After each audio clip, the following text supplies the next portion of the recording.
In the last episode of Slapnomics, we hit the history books. Today, we discuss building a crystal ball for your card investment process. Let's dive in.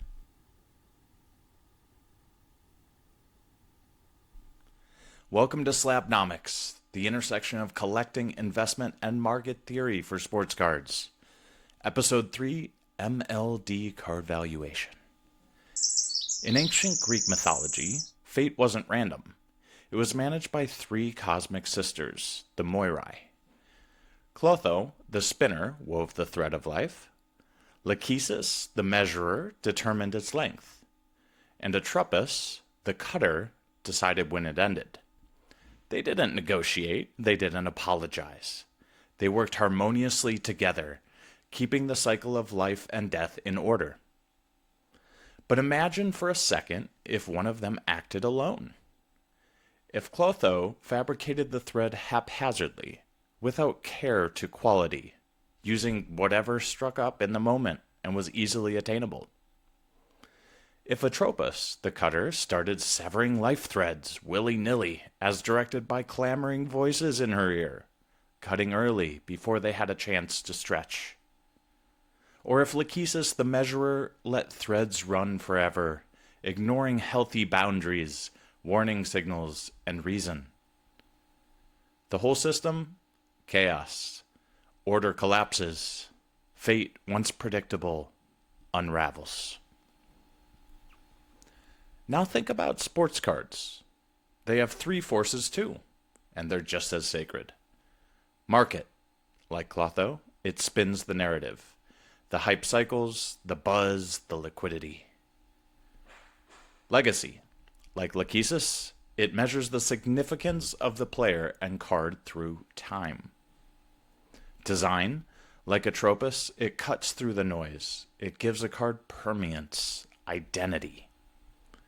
When these three forces are in sync, the result is stability, appreciation, and collectability. But when one overpowers the rest, the market goes rogue. When hype outpaces legacy and design, prices fly, then collapse under sky-high expectations. When design becomes gimmicky, say 63 parallels, sticker autos, recycled templates, the magic inside us dies. When legacy is tarnished, childlike wonder also dies. Cards lose their connection, and connection is the thread that binds collectors and cards in the hobby. So if you want to understand card value, don't just ask, what's it worth? Ask, who's spinning the thread? Who's measuring the impact? And what can cut it short? There are only three pillars of any market: supply, demand, and price discovery. This market triangle, this manche étroite, provides the current assertion of value with its confluence. Change any part of the supply, the demand, or the price discovery process, and you change the current price tag. Last episode, we broke down supply with a walk through the history of junk wax, junk color, junk slabs, junk everything. This episode, it's all about demand. Who wants the card, why they want it, and what they're willing to pay for it. Demand boils down to how many people want the player's card versus how many cards there are. Pretty simple, right? But buried in that sentence are three distinct valuation engines. The people, the market, the why, the legacy, the card itself, which is the design. Let's dig into each. Demand is desire, but desire's not one-dimensional. It's a Venn diagram with overlap, contradictions, and shifting weight. Otherwise, this would be a pretty easy game to play. So easy, we wouldn't even play it anymore, like checkers. Instead, demand side is the true 3D chess of the market, played upside down on a ceiling while you have chronic diarrhea. I didn't just throw that in there to make the picture more vivid. The analogy holds up because you're constantly distracted and constantly thinking about the next exit point. See, I tied it together. You thought I wouldn't, didn't you? Okay, so the people in the 3D chess game shitting their pants have 1,000 different reasons for trading in their hard-earned liquid currency, such as US dollars, euros, Argentinian pesos, for a piece of cardboard with a chick or dude's picture on it. And if that oversimplification irked you, that's totally natural, because it's much more than a piece of cardboard with a chick or dude's picture on it. But that's only because of the meaning that we attach to it. And the meaning that I give is based on how I identify myself. Think about that for a second. What do I take pride in? So if you're with me on this concept, you'll see that there are many avenues of expressing identity with the collecting activity. Here are a few of the ways that comes out in the sports card market. Number 1, team builders. I am a Packer fan. Fans who want every card from their squad. This is a very tribal activity. Number 2, set builders. I am a historian or artist or storyteller or willful completionist. Fans who seek challenge, make narrative their own, and create order from chaos. Number 3, city or regional fans. I am Texan. Fans who usually own more guns than sports cards. Number 4, positional collectors. I collect offensive linemen. This subset says a lot about what they identify with and what they value, and normally is a collector signaling that the market undervalues a certain subset unjustly. I respect this group a lot because they're one of the most pure collectors in that they collect most closely for the sake of collecting itself in defiance of outside forces. Number 5, style crusaders. This is a highly varied subset, but a powerful one. Something like, I knew about a player first, I bought his rookie card ages ago, or I collect underdogs, or goat collector. I have no special knowledge of this, only intuition, but I would surmise that these kind of collectors on average spend more on these manifestations of their identity the stronger that core identity is. Some may even spend because they have anxiety over having no strong core identity. But that's a deeper podcast than this one. And just when each collector thinks he's got everything figured out and everything's going well, a trade happens. A scandal breaks. A player gets blood clots. Ronaldo gets definitively passed up by Messi. Suddenly, demand pivots. The why changes. The who multiplies or divides. And the value runs along with the shit down your pants as you run to sell, sell, sell. So if the landscape is ever shifting, how do we keep grounded? We create financial models around risk-reward. We can practice doing this in our heads every time we look at a card or consider investing in a player. Here's a little show me the math for you. Say it's April 2025, and I see someone asking in the Facebook groups if anyone has any Desiree Douay to sell. I may think to myself, I'm not very familiar with that player. I'll probably move on and find the next 2014 Prism card on my list to track down. But if a day or two later, I see a different person saying the same thing, now I've got a market trend. So now I go from to let's look into this guy. Let's think about it for a sec. He's on PSG, so a big club with a top-tier reputation. Green flag. He's young, but has great involvement metrics, which is even more impressive given how big the club is and tough the competition is. Big green flag. So he's got the underlying market demand with PSG and the French national team, the budding legacy based on age-based performance, the likability aspect that boosts that legacy. He's checking all the demand boxes for an excellent potential investment. See, I told you it was a good investment. Bonus, the overall supply is low.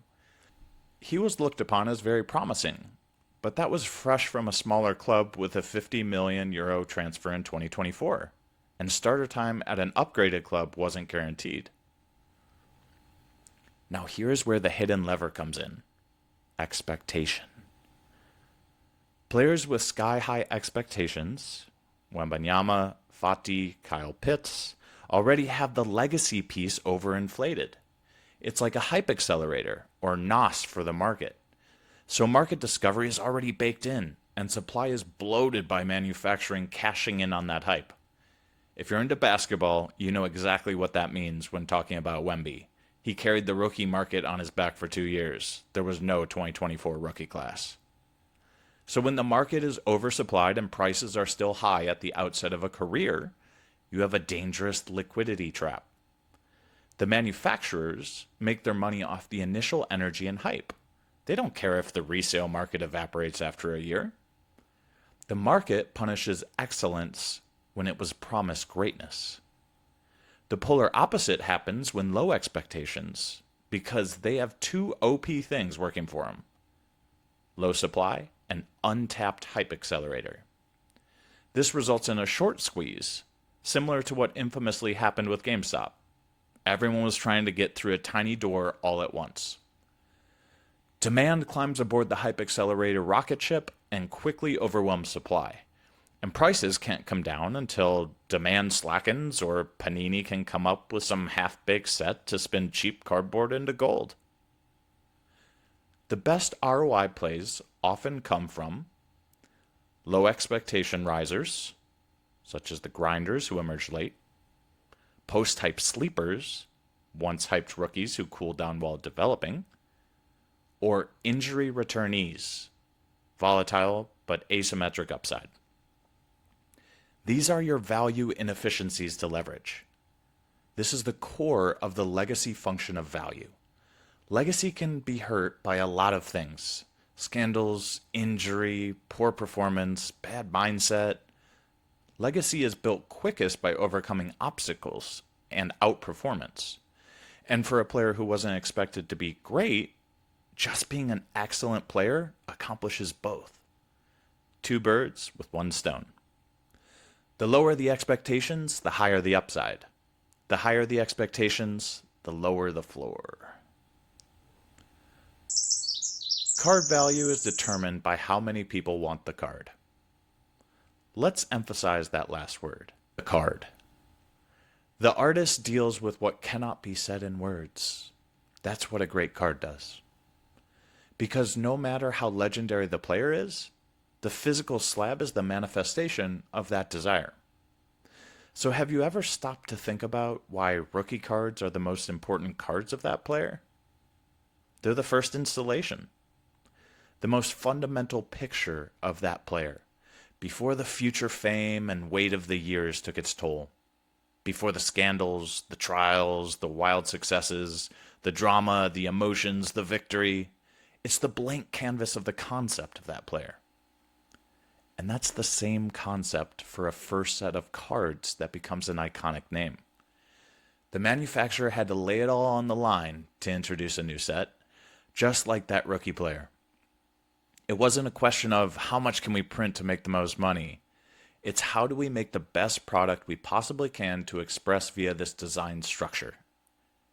The best art, the most unbridled play go hand in hand in both rookie players and rookie sets. The best sets freeze time. 2014 Prism World Cup Soccer, 1952 Topps Baseball, 2012 Prism Basketball, 1989 Score Football. They become portals. The sets are the key to those portals. A card transports you to when you were a kid and went to your first game with your dad and saw that player hit a record-breaking home run. Or that game when your favorite team was down and counted out and came back in the ultimate underdog story, 28-3 at halftime to beat the Patriots. So next time you see your set builder friend, give him a hug. He's doing a beautiful thing. Set builders aren't just collecting cardboard, they're archiving eras and transcending time. Woo! We went through a lot of concepts and ideas. Got a little crazy there when I was talking about chess for a second. Sorry about that. Let's summarize and put it all together for you quick. Hype, design, and legacy must stay in balance to foster growth. What you take pride in dictates what you invest your stored energy, money, into. The more pride, the more the investment. Reason through high-level supply, demand, and expectations as leverage, either up or down. What changes to these factors has the market not taken into account? Post-hype sleepers reignite the hype NOS quicker. We're primed for it. As for the simple math that is absolutely not set in stone, MLD card valuation might look something like player market plus player legacy plus set design times narrative timing. Just remember, cards aren't spreadsheets, they're storytellers, and stories are the most human thing about us. You want to know who's undervalued? Find a great story the market is drowning in other narratives. In the next episode of Slabnomics, we will dive more practically into sets. If you can't tell, I'm a set builder, so take all that talk before about different buyers with a grain of salt for my obvious bias. Now that we put in the work to explore some basics, we're going to start putting in practical applications with numbers and explore the concepts through concrete scientific method. If you disagree with me on anything I've talked about here, follow me on Instagram, Twitter, YouTube, TikTok, under Slabnomics, and start a conversation. Pop onto my content anytime to give me an earful and/or tell me how this is the Cowboys' year. Oh, and one thing to think about before you go. Not a sponsor, but the PSA platform is an incredible resource not just for pop counts and high-res images, but did you know you can see card facts about sets and see total auction values for sets? You can use those as a barometer for how valuable the set is in relation to others. How cool will it be to see comparisons of that later on that social media account for Slabnomics you're about to follow? This has been Slabnomics Episode 3, MLD Card Valuation. Thanks for listening, keep building, and talk to you later.